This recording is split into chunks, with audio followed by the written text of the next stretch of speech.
দাস আমলে এটা ট্রেজারি ছিল, সেটা বামফ্রন্ট আমলে সেই জমিটাকে দখল করে সেখানে টাউন হল করা হয়েছে। আমরা বিরোধিতা করিনি, টাউন হল থাকুক, আমরা বিরোধিতা করিনি। কিন্তু গতকাল মাননীয় মুখ্যমন্ত্রী মহোদয় এই টাউন হলকে ডক্টর শ্যামাপ্রসাদ মুখার্জির নামে নামকরণ করার জন্য উনি ঘোষণা দিয়েছেন। আমি এর তীব্র প্রতিবাদ জানাই। কেন কেন আমি প্রতিবাদ জানাই? ডক্টর শ্যামাপ্রসাদ মুখার্জির নামে আপনার শহরে আরেকটা বড় টাউন হল করুন, আরেকটা বড় টাউন হল করুন, আর এই টাউন হলকে টাউন হলে রেখে দিন। ত্রিপুরায় বিভিন্ন রাজনৈতিক দল আমাদের ইতিহাস মুছার জন্য এখানে কম্পিটিশন চালাচ্ছে। সেই কংগ্রেসের আমলে এই যে বর্তমানে যে আইজিএম, এটা বিএম যে হসপিটাল, ভিক্টোরিয়া মেমোরিয়াল হসপিটালকে সেটা আইজিএম করা হয়েছে। এই যে সুকান্ত একাডেমি, এই সুকান্ত একাডেমি কি ছিল? এটা দরবার হল ছিল, দরবার। এটাকে এখন সুকান্ত একাডেমি করা হয়েছিল। এখানে আগে দরবার হল ছিল। এইভাবে ত্রিপুরার ইতিহাসকে মুছে দেওয়ার জন্য সেই আস্তবলকে স্বামী বিবেকানন্দ ময়দান ঘোষণা করা হয়েছে। এটা আমরা মেনে নিব না। আমরা অনুরোধ করব মাননীয় মুখ্যমন্ত্রীকে, বিনয়ের সঙ্গে অনুরোধ করব, মাননীয় মুখ্যমন্ত্রী মহোদয়, আপনি আরেকটা জায়গায় অনেক কোটি টাকায় শীততাপ নিয়ন্ত্রিত একটা ডক্টর শ্যামাপ্রসাদ মুখার্জির নামে আপনার আরেকটা হল করুন, টাউন হল করুন। তাতে আমাদের এটা আমাদের কোনো আপত্তি থাকবে না। কিন্তু এই টাউন হলকে আপনি ডক্টর শ্যামাপ্রসাদ মুখার্জির নামে নামকরণ করে আপনি বিতর্ক হবেন না, কারণ কেউ করেনি। আমি ধন্যবাদ দিতে চাই আমাদের প্রাক্তন মুখ্যমন্ত্রী বিপ্লব দেব জিকে। তিনি থাকাকালীন আমাদের বরমুরাকে হাতাই কতর, গন্ধা সরকার, গন্ধাতিসা, তারপর আগরতলা এয়ারপোর্টকে তিনি মহারাজা বীর বিক্রম মহারাজার নামে তিনি করে গেছেন। সেই জন্য ওনাকে আমি ধন্যবাদ জানাই। তাই আমি মাননীয় মুখ্যমন্ত্রীকে অনুরোধ করব, বিনয়ের সঙ্গে অনুরোধ করব, এই যে টাউন হলকে আপনি যে ডক্টর শ্যামাপ্রসাদ মুখার্জির নামে যে নামকরণের ঘোষণা দিয়েছেন সেটাকে প্রত্যাহার করে নিয়ে অন্য জায়গায় ওনার নামে সসম্মানে ওনার স্ট্যাচু বানিয়ে ওনার জন্য একটা শহরে ভিতরে জায়গা দেখে ওনার নামে করুন। তাতে আমাদের কোনো আপত্তি থাকবে না। মোচেক সাউইন যতন সেই আন্দোলন আমরা করব। এই মঞ্চ থেকে আমি ঘোষণা দিচ্ছি। আমি সবাইকে বলতে চাই, আজকে মিডিয়া এবং সারা ত্রিপুরা 6 অংশের জনগণের সামনে বলতে চাই, এই আন্দোলন থেকে আমরা ছেড়ে পালিয়ে যাব না। আমি রঞ্জিত দেববর্মা বলছি। আপনারা জানেন আমি 1997 সালে সুইজারল্যান্ডে সেই জাতিসংঘে গিয়ে এই ইলিগাল মাইগ্রেন্টের কথা তুলে ধরেছে। প্রথম ত্রিপুরা থেকে প্রতিনিধি হিসাবে তুলে ধরেছে।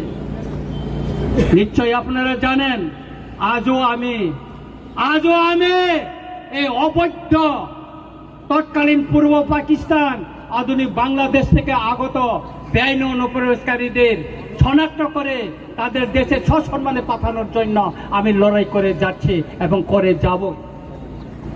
কাকুরা বকুরা আং অকক সানানি সিকাং তিনি চিনি ও পান্ডাও চিনি বরম গানাং মহানন্দ বাবু তিনি নরনি তৈফাং তার ফাই মানজাক ফাইকা চিনি কাউন্সিলর ত্রিপুরা হদানি বরम गानां वीरेंद्र त्रिपुरानो कबै गोबां मा हदानि चिनि अकारारक फाइचक फाइका गोबां मा चिनि सिविल सोसाइटिनि बरक फाइका गोबां मा चिनि एनजिओसनि बरक फाइका गोबां मा बरक যারা রাজনৈতিক পতাকা তলাও ফাইনানি নাইয়া তিনি আর পতাকা করে কোন রাজনৈতিক দল নেই, পতাকা নেই। আজকে আমাদের এই আজকে সমাবেশে কোন রাজনৈতিক দলের পতাকা নেই, শুধু জাতীয় পতাকা নিয়ে আমরা আন্দোলন।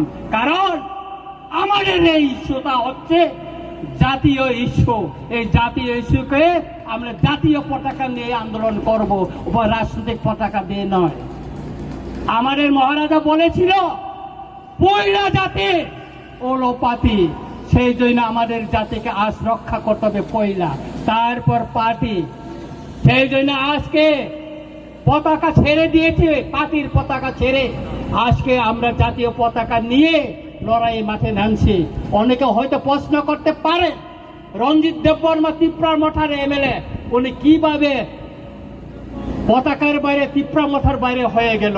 না, আমি আজকে এখানে ত্রিপুরা মঠার এমএলএ হিসেবে আসেনি, আমি সাধারণ জনগণ হিসাবে, জনপ্রতিনিধি হিসাবে আমি এখানে এসেছি। এই লড়াই সর্ব অংশের জনগণকে নিয়ে লড়াই। এখানে বাঙালি, পাহাড়ি, মুসলিম, খ্রিস্টান, বুদ্ধিস্ট, হিন্দু সব অংশের মানুষকে নিয়ে আমাদের এই লড়াই। সেই জন্য আজকে এত লোক এখানে এসেছে। কেন এসেছে? আমাদের একটাই দাবি, একটাই, সেটা হচ্ছে যারা তৎকালীন পূর্ব পাকিস্তান, অধুনা বাংলাদেশ থেকে যারা ত্রিপুরায় এসে বসবাস করছে, আমাদের অধিকার কেড়ে নিচ্ছে, আমাদের জমি কেড়ে নিচ্ছে, আমাদের ভবিষ্যৎ বংশধরদের রক্ষা করার জন্যই আজকে তাদেরকে আমরা শনাক্ত করে তাদের দেশে ফেরত পাঠানোর জন্য দাবি জানিয়েছে। আমাদের দাবিকে ছাড়া দিয়ে আজকে ভারত সরকার তার মিনিস্ট্রি অফ হোম অ্যাফেয়ার্স থেকে নোটিফিকেশন জারি করে আজকে তাদেরকে শনাক্ত করার জন্য বলা হয়েছে। এই নোটিফিকেশন শুধু 2019 মে 25 না, 1971 সনে 29 নভেম্বর তখনও নোটিফিকেশন জারি করা হয়েছিল, কার্যকরী করেনি। তখন রাজনৈতিক দল আওয়াজ তুলেনি, কোন সিভিল সোসাইটি আওয়াজ তুলেনি কার্য করার জন্য।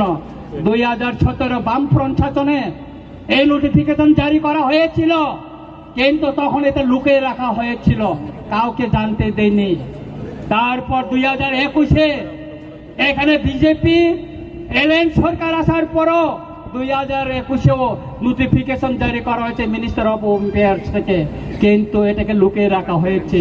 কিন্তু 2025 19 মে যে নোটিফিকেশনটা জারি করা হয়েছে তার কপি রঞ্জিত দেববর্মার কাছে এসে পৌঁছেছে। কেন? রঞ্জিত দেববর্মা চিঠি লিখেছে মিনিস্টার অফ হোম অ্যাফেয়ার্সকে, সেই জন্য এসেছে, সেই জন্য জনগণ জানতে পেরেছে এবং জনগণকে নিয়ে আমরা মাঠে নেমে পড়েছে। এই আন্দোলন যতদিন পর্যন্ত একজনও যদি ত্রিপুরা রাজ্যে, ভারতবর্ষে যদি অবৈধ অনুপ্রবেশকারী থাকে ততদিন চলবে। কারণ এই বেআইনি অনুপ্রবেশকারী আমাদের দেশের নিরাপত্তা, সার্বভৌমত্বের জন্য বড় একটা হুমকি। আপনারা জানতে পারছেন সেই কাশ্মীরে পেহেলগামে অ্যাটাক হওয়ার পর কি অবস্থা ভারতবর্ষে, তারপরে ভারতের স্বরাষ্ট্র মন্ত্রণালয় এই পদক্ষেপ নিয়েছে। আপনারা জানেন সেই আমেরিকা থেকে অবৈধ অভিবাসীদের প্লেনে করে হাত পা বেঁধে সেই পাঞ্জাবে ফেলে দিয়ে গেছিল। কেন? কারণ এই অবৈধ অনুপ্রবেশকারীরা এটা দেশের হুমকি, দেশের নিরাপত্তার হুমকি, দেশের সার্বভৌমত্বের হুমকি। সুতরাং আমি সবাইকে অনুরোধ করব যে আজকে এই আন্দোলন, এই র্যালি কোন জনগোষ্ঠীর বিরুদ্ধে না, কোন জাতি ধর্মের বিরুদ্ধে না, এটা বেআইনি অনুপ্রবেশকারীদেরকে শনাক্ত করে তাদের দেশে পাঠানোর জন্য এবং কেন্দ্র সরকারের যে নির্দেশনা তাকে কার্যকরী করার জন্য এই আন্দোলন আগামী দিনে চলবে।